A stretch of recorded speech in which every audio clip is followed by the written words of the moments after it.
The next supplication, which will be discussed, is found in chapter 3, verse 193.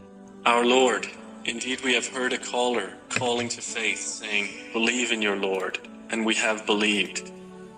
Our Lord, so forgive us our sins and remove from us our misdeeds and cause us to die with the righteous. The last part of this supplication indicates the importance of companionship, which has been extensively discussed in a separate podcast series titled Companionship.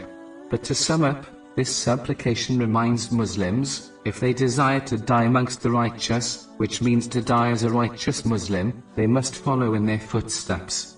It is foolish to expect to die as one of them, when one spends their time with the heedless.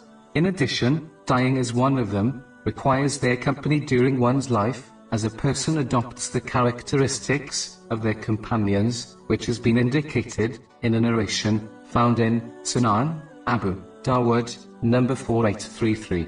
If a Muslim accompanies immoral people, they will undoubtedly adopt their characteristics, which will prevent them from becoming righteous and dying as one of them.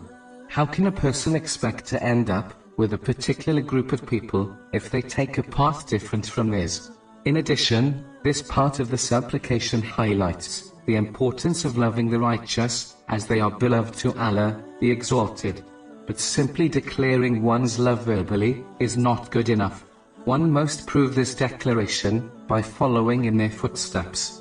Only then will the narration found in Sahih Bukhari, number 3688, which advises that a person will end up with those they love in the next world, apply to them.